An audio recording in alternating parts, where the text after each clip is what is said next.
Hello and welcome to the first Greek verse a day on the book of Revelation. Today we're going to be dealing with Revelation 1:1a, so just one half of Revelation 1:1. As always, I encourage you to have your Greek New Testament handy. I particularly recommend the Reader's Edition because it's going to give you some helpful footnotes with respect to vocabulary and parsing at the bottom of it. And I encourage you not to solely rely on the text on the screen, but to engage with your text itself, so that you are sort of removing the support from that I am giving you and moving to reading the Greek New Testament on your own. So if you want to go ahead and open up to Revelation 1:1 in the Reader's Edition of the Greek New Testament that is assigned for my exegesis and introductory Greek classes, this is going to be on page 649. So what we will always do is we'll start by reading the Greek text together. I'll read it nice and slowly so that you can read it sort of either as I speak or right after I speak. So we'll do each word nice and slow, and then I will ask you to pause and see what sense you can make of the Greek verse from your Reader's Edition. You're going to get some helps in there. You may recognize whole sentences, or you may recognize only a word or two. And after you've wrestled with the text a little bit, wrestled with the translation a little bit,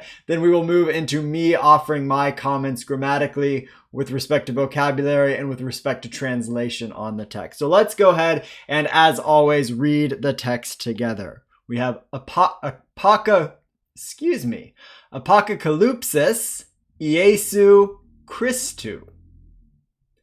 Hein edoken.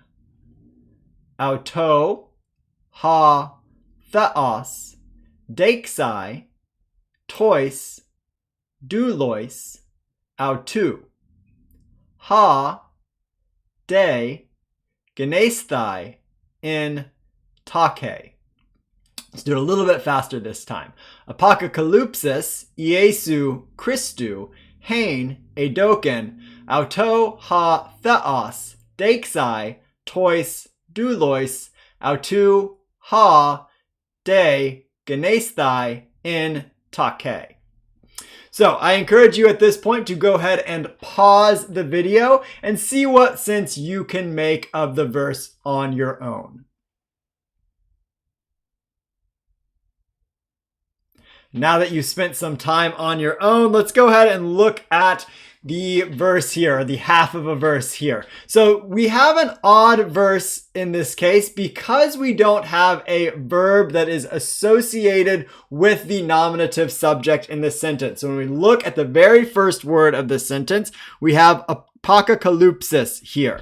And your Greek Reader's Edition of the New Testament gives you a footnote for this word. It is a feminine word. It's third declension, and it's nominative singular. So our parsing information is going to be nominative feminine singular from apocalypsis, and the genitive form of this is apocalypseos with an epsilon omega sigma, and you're given that in your note in the Reader's Edition. Remember, because with third declensions, you're always given the genitive singular form because the nominative singular form looks different, that the endings are added on using this here. So to find the different endings for apocalypsis, you would add those third declension endings on after the epsilon here. But we need to know what's most important here is that we have the nominative. This is in the nominative, so we would expect this to be the subject of the verb in the sentence, but there is no verb that's directly associated with this word. We will see that there are verbs in the sentence, but this word is not the subject of those verbs. Rather, other words in the sentence are going to be the subject of those verbs. And the reason for this is because when Greek uses a title for a book, it will use a nominative, what's called a nominative absolute. It's a nominative form that stands on its own. Remember, when we have genitive absolutes with participles, the genitive absolute, the phrase, the genitive noun with the genitive participle stands on its own. It's separate from the sort of main verb in the sentence, the main action in the sentence. In a genitive absolute, the subject of the participle is different than the subject of the main verb in most cases.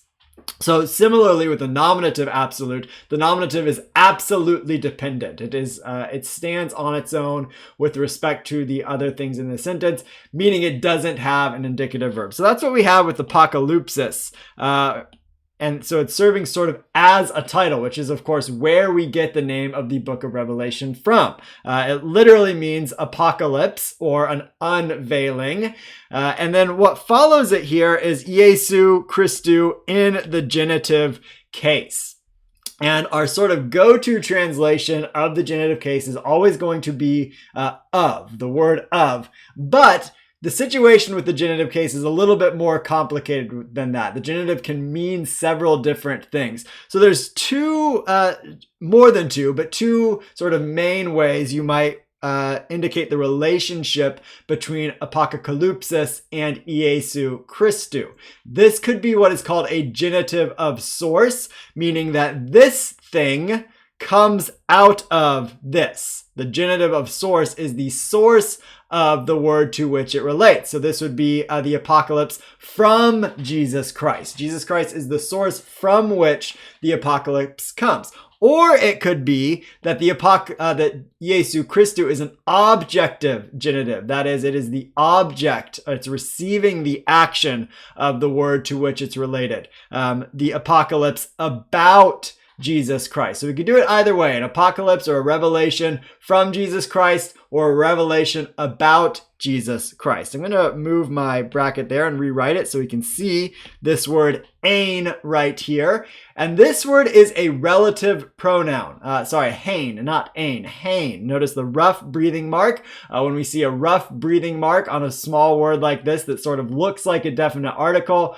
we think relative pronoun. Remember, rough, relative, rough breathing, relative pronoun. And a relative pronoun is going to be translated who, which, or what, and it's usually going to be related to something else in the sentence. It's going to have an antecedent that it matches in gender and in number, but not necessarily in case. So here we have a feminine accusative singular.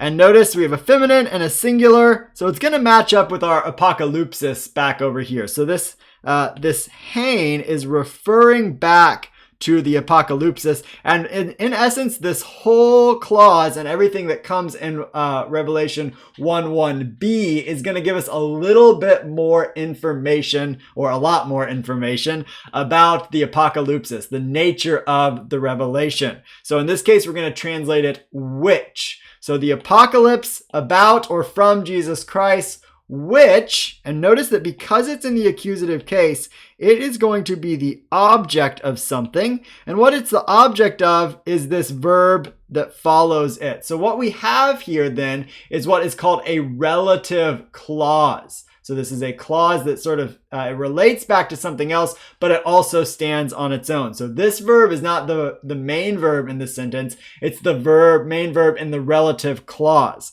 And here we have a me verb from ditto me.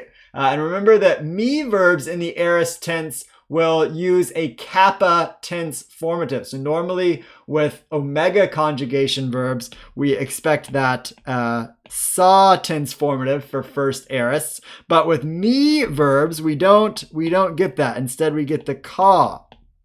And then this ken ending is related to this. It's the third person singular, so that here we have an aorist active indicative third person singular from ditto me, which means give. And so the one that is giving is going to be the subject of the sentence. So we need to find a subject for this verb, which we're going to get in the nominative case right here with ha theos. Notice we have our definite article, tried and true, telling us exactly what case, gender, and number this is. So which God gave. So God is the one who gave the apocalypse about Jesus Christ, and he gave it auto. Notice that we have a dative, the dative case here, a dative personal pronoun, and the antecedent of auto is going to be Iesu Christou, which it matches in gender and in number, masculine and singular. So God gave the revelation to Jesus Christ. And then the next word here, deixai, which you have a note for in your reader's edition, is an infinitive. So whenever I find an infinitive, I do a double underline here. It's from deiknumi. And there's been some amalgamation that's happened here with the kappa from deiknumi. When the sorry, that's some chicken scratch there. But our root of deiknumi is going to end with a kappa. And so when we have that kappa combining with the sigma alpha of the sigma alpha iota aorist infinitive ending, we get this ixi as a result. And so we have an infinitive, and remember infinitives indicate the pure idea of the verb, to whatever the verb is, and deiknu means to show. Which God gave to show, and and so this here is what's called an infinitive of purpose, with the purpose of showing, or with the purpose to show, and then he's showing something to an indirect object here in the dative case. So notice, remember the dative is normally translated to or for. It's normally the indirect object in a sentence, to show to his slaves. And here we have a genitive personal pronoun showing possession.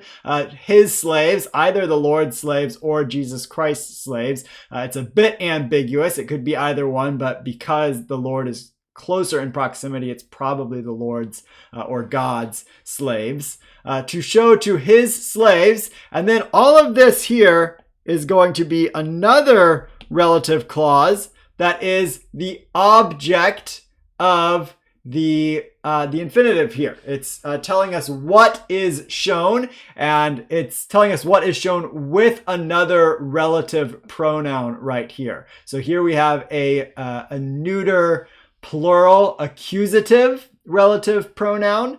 This is going to be what, and then de is, if you remember from your vocabulary, means is necessary, and it takes this word takes the infinitive after it.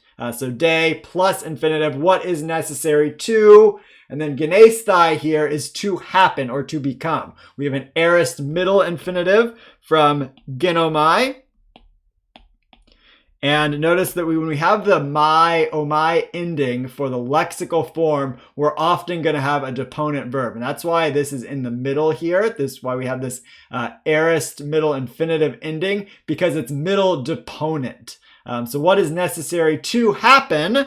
And then with a little prepositional phrase here, which literally means in haste or in quickness, which we translate either soon or quickly. So those are sort of two different options of how we might translate in take, in haste, soon or quickly, and they have a little bit of nuance to them based on the content and revelation that's going to come. If these are things that are to happen soon, then that indicates that the things that are to happen are going to happen in soon proximity to the time that they are written down. If it's translated in haste, it means that the action of all that is about to happen, all of this stuff, the what is necessary to become, if we translate this quickly, it means that all of those things happen sort of in quick succession to one another.